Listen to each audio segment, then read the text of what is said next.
वबरकातुहू। तो स्टूडेंट आपसे कोई सवाल पूछता है कि लेजेंडर सिंबल्स क्या होता है, यानी कि नंबर थ्योरी के अंदर हमें क्वेश्चन पूछा जाए लेजेंडर सिंबल क्या है। तो आप लोग कहते हैं कि हमने दो चीज़ें पढ़ी हुई हैं, एक को कहते हैं रेजिड्यू और एक को कहते हैं नॉन रेजिड्यू। क्वाड्रेटिक इसको पढ़ते हैं, क्वाड्रेटिक रेजिड्यू और क्वाड्रेटिक नॉन रेजिड्यू, ये तो आपने पढ़ा है। अब आपसे को पूछता है कि पहले लेजेंडर सिंबल से पहले कोई आपको बताए कि क्या होता है क्वाड्रेटिक रेजिड्यू और क्या होता है नॉन क्वाड्रेटिक रेजिड्यू। तो आपका आंसर ये होगा कि क्वाड्रेटिक रेजिड्यू ये होता है कि अगर हम हमें कोई नंबर दिया हो, कोई नंबर जैसे हमें 20 दिया हो और कहा जाए कि इसका क्वाड्रेटिक रेजिड्यू निकालें, तो हम 20 से छोटे नंबर लेते हैं जो 20 के साथ कोई कॉमन डिवाइजर नहीं रखते 1 के अलावा, उनको हल करके चेक करते हैं। अगर हमारे पास रिमाइंडर जो है यानी कि 1 आए, यानी कि हमारा रिजल्ट 1 आ रहा हो, तो इन दैट केस हम कहते हैं कि ये क्वाड्रेटिक रेजिड्यू है। और अगर -1 आ रहा हो तो नॉन क्वाड्रेटिक रेजिड्यू है। देखें, लेजेंडर सिंबल हमारा बेसिक पर्पस है इसको सीखने का, लेकिन उससे पहले आपको मैं यहाँ से 2-3 पॉइंट्स क्लियर करवा दूं कि आपको ये पता हो क्वाड्रेटिक रेजिड्यू का। अगर इसका नहीं पता तो आप लेजेंडर को नहीं कर सकते। तो ये मैंने चूंकि पिछले लेक्चर में आपको बताया भी है कि क्वाड्रेटिक रेजिड्यू क्या है। तो आपने कहा कि कोई भी नंबर जो कि हम लेंगे तो यहाँ पे उसकी quadratic residue modulo m is congruent x दिया हुआ है, x² is congruent to a modulo m, ये दिया हुआ है। अब ये क्वाड्रेटिक रेजिड्यू क्या होता है, हम जस्ट क्वेश्चन को लेते हैं, उससे कम नंबर के साथ उसे सिंप्लीफाई करते हैं, और सिंप्लीफिकेशन का जो रूल होता है स्टूडेंट वो होता है, और ये जो नहीं है कॉन्ग्रुएंसी रिलेशन, इसको फॉलो करवा रहे होते हैं। अब नंबर थ्योरी की जान होती है कॉन्ग्रुएंस रिलेशन। जिस स्टूडेंट को कॉन्ग्रुएंस रिलेशन करना आता है तो वो समझ लें कि एकदम से नंबर थ्योरी समझ रहा है वो। यानी कि एक स्टूडेंट को कहा जाए कि सवाल को हल करो। अब आपने छोटी क्लासों में हल करना सीखा है, आपने पढ़ा है कि हल करने का मतलब ये होता है कुछ स्टेप होते हैं, जो चीज़ ऐड हो रही होती है दूसरी साइड पर सब्ट्रैक्ट कर रहे होते हैं, जो चीज़ सब्ट्रैक्ट हो रही है दूसरी साइड पे ऐड करते हैं, जो चीज़ मल्टीप्लाई हो रही होती है डिवाइड करते हैं। ये रूल होते हैं सिंप्लीफाई करने के। हम ये क्लास 8 से सीखना आते हैं या 6 से हम शुरू कर देते हैं ऐसे सवालों को हल करना। लेकिन जब हम नंबर थ्योरी पढ़ते हैं तो उस वक्त स्टूडेंट को ये सिखाया जाता है कि how to solve the congruence relation. अगर स्टूडेंट इसको सीख जाए कॉन्ग्रुएंस रिलेशन को सिंप्लीफाई करना, तो समझ लें कि उसने नंबर थ्योरी का आज आधा सीख लिया।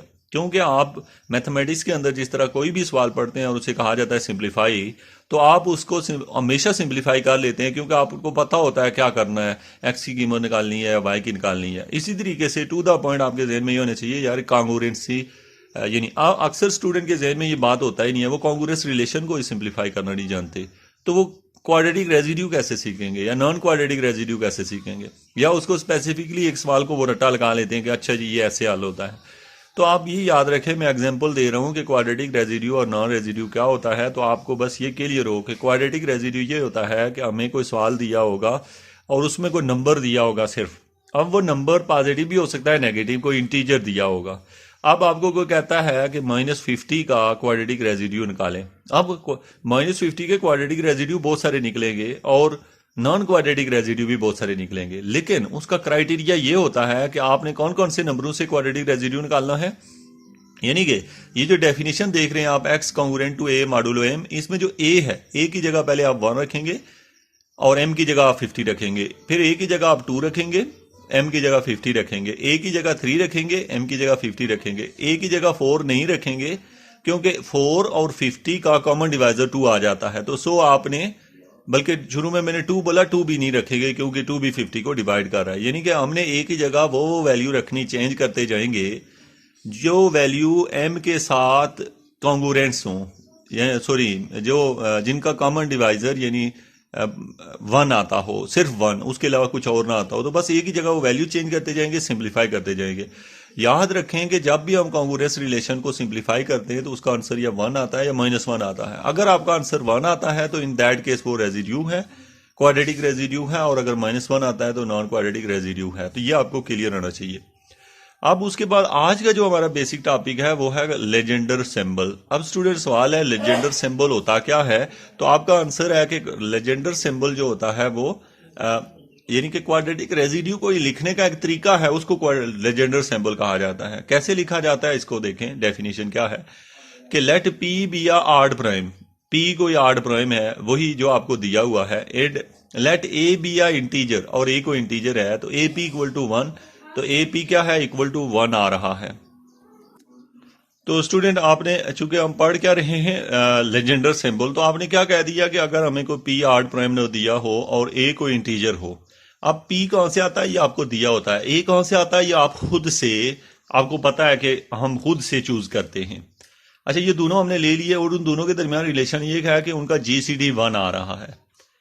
तो फिर the Legender symbol of A modulo P denoted by A over P, यानी कि फिर हम उसका जो है अगर लेजेंडर सिंबल को हम शो करेंगे ए ऊपर और नीचे डिवाइड सब डाल के, पी इज डिफाइंड एज, नीचे देखें a over p equal to 1 और a equal to p equal to -1। तो ये जो लिखने का तरीका है कि लेजेंडर ने कहा कि आपने अगर आपको कोई नंबर पी दिया हो और कहा जाए कि इस पी नंबर के क्वाड्रेटिक रेजिड्यू निकालें, तो आप पी को नीचे रख दिया करें और एक जो ऊपर है जिसकी वैल्यू आपने अपनी मर्जी से बदलनी है उसको ऊपर रख दिया करें।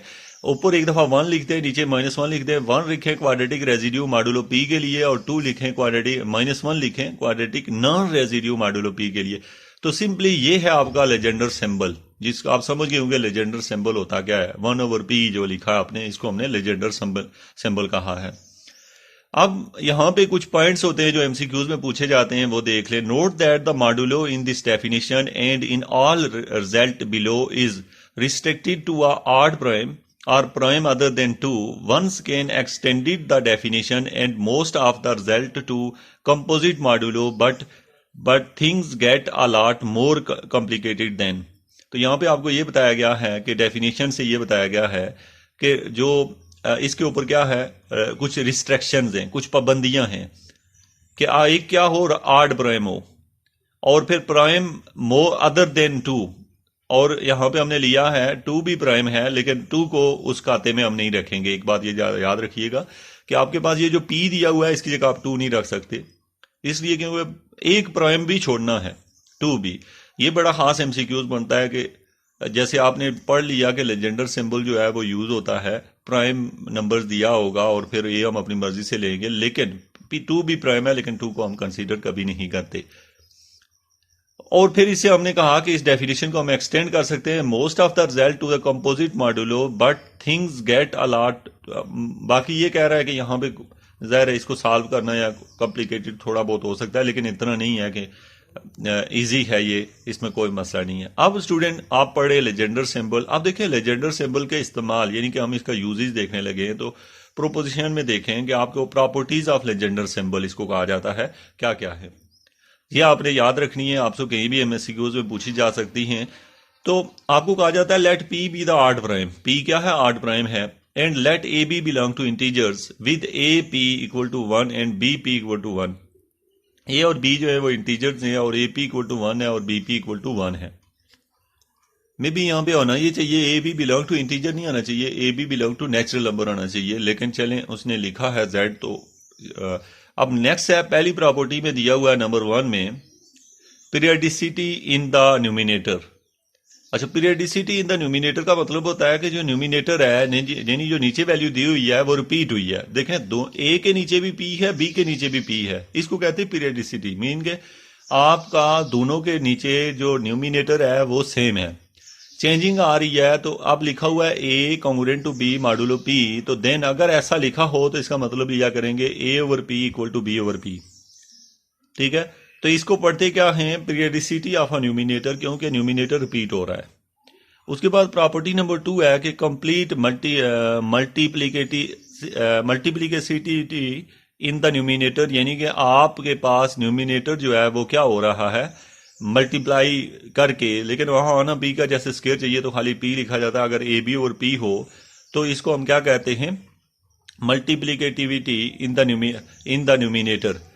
ठीक है, लेकिन अजीब मल्टीप्लिकेटिव है कि देखें पी और पी मल्टीप्लाई हो गए, पी स्क्वायर नहीं बन रहा, पी ही बन रहा है, और ए और बी सेपरेट हो जाते हैं। इसको हम कहते हैं कंप्लीट मल्टीप्लिकेटिविटी इन अ न्यूमिनेटर। अगर आपको वहां पे पूछा जाए एमसीक्यूज में कि ए बी और पी इक्वल टू, ऑप्शन ये सारे दिए हुए आपको पता हो कि this one is the right option, और इसका आपको वेलम भी आना चाहिए। वैल्यू एट स्क्वायर्स, अब वैल्यू एट स्क्वायर में अगर ए का स्क्वायर डिवाइड बाई पी करेंगे तो 1 आएगा, अच्छा, क्यों 1 आएगा आप बता सकते हैं? क्योंकि जो भी नंबर हमें दिया होगा, लेट्स सपोज वो अगर पहले से यानी ए ओवर पी अगर 1 आ रहा हुआ तो वो डेफिनेटली ए का स्क्वायर ओवर पी भी 1 ही आएगा। लेकिन अगर इस ए ओवर पी -1 आ रहा होगा तो फिर ए का स्क्वायर ओवर पी डेफिनेटली वो -1 2 टाइम आके +1 हो जाएगा। तो इससे हमें ये पता चला कि जब भी हम लेजेंडर सिंबल का यूज करते हुए ए स्क्वायर ओवर पी करते हैं तो वो ऑलवेज 1 ही आंसर देता है। 1 आंसर इसलिए देता है, मैंने आपको उसकी रीजन बता दिया, और वो हमेशा जो है वो क्या बनेगा, क्वाड्रेटिक रेजिड्यू ही बनाएगा। उसके बाद है वैल्यू एट -1। अगर आप लेंगे वैल्यू एट -1, बहुत ही इंपॉर्टेंट होता है ये पॉइंट कि वैल्यू एट -1 पे क्या होगी। यानी कि अगर एक ही जगह आप -1 रखें तो इसका मतलब है जो ऊपर हमें दिया गया था लेजेंडर के अंदर ये फ्री कर दिया गया कि ए बी को आप इंटीजर ले सकते हैं। शुरू में मैंने प्रोपोर्शन में कहा था कि ए बी को इंटीजर से नहीं बल्कि नेचुरल नंबर से ले, लेकिन नीचे जाके उसने यहां से पॉइंट नंबर 4 में लिखा हुआ है कि आप वैल्यू एट -1 पे लें, तो -1 मीन के इसका मतलब वो इंटीजर की बात कर रहा है, ना सिर्फ नेचुरल नंबर की। तो यहाँ पे -1 रखे अगर एक ही जगह आप, तो -1 ओवर पी इक्वल टू -1 की पावर p -1 डिवाइडेड बाई 2। ये बड़ी खास लाइन है, इसको समझिएगा। देखें आपने किया क्या है, -1 को अपनी जगह रहने दिया, नीचे वाला जो p है उसमें से एक कम किया और डिवाइड कर दिया 2 से। ये एक खास डेफिनेशन है, ये बार बार आपको लिखनी भी पड़ी तो आपको समझ हो कि -1 ओवर p इक्वल हो गया किसके, -1 ऊपर पावर में p -1 और डिवाइड बाई 2। और इसका रिजल्ट क्या आएगा, 1 भी आ सकता है, -1 भी आ सकता है। अब ये कैसे आएगा, p कॉन्ग्रुएंट टू 1 हुआ अगर तो modulo 4, p congruent to 1 modulo 4 तो 1 आएगा। और अगर p कॉन्ग्रुएंट टू 3 मॉडुलो 4 होगा तो फिर -1 आएगा। अब दोनों में डिफरेंस ये है, पहला जो है p कॉन्ग्रुएंट टू 1 है, दूसरा p कॉन्ग्रुएंट टू 3 है। सेम ऐसे ही नीचे देखें तो वैल्यू एट 2 पे क्या होगा, 2 ओवर p इक्वल टू -1 की पावर p का स्क्वायर -1, p का स्क्वायर -1 डिवाइडेड बाई 8। अगर ऐसा होगा तो ये इक्वल होगा 1 -1 व्हेन p जो है वो इक्वल टू 178 लेंगे। और जो हमने Q लिया है दूसरा p जो है नीचे जब -1 आ रहा है 358 लेंगे, जबकि मॉडुलो 8 लेंगे। मॉडुलो तो दोनों में सेम ही होता है, एक में 17 है दूसरे में 38 है। तो ये आपको सारी की सारी जो है प्रॉपर्टीज ऑफ लेजेंडर सिंबल है, ये स्पेसिफिक हैं। जिस बंदे ने इन्हें, ये कोई हमने नहीं कैलकुलेट करके निकाली, ये प्रॉपर्टीज एक स्पेसिफिक है। और ये प्रॉपर्टीज अगर आप इनको चेंज करेंगे वैल्यूज के लिए, इससे हम ये प्रैक्टिस से नहीं निकाल सकते कि अगर -1 रखा 2 रखा तो आप 3 भी रखेंगे, ऐसा नहीं है। ये स्पेसिफिक प्रॉपर्टीज हैं, आपने टू द पॉइंट इन्हीं को फॉलो करना है। जबकि नीचे जो है एक प्रोपोर्शन और दिया गया है जिसको हम आइलियर क्राइटेरिया कहते हैं, लेकिन ये जो है हम नेक्स्ट वीडियो में डिस्कस करेंगे। Thank you very much.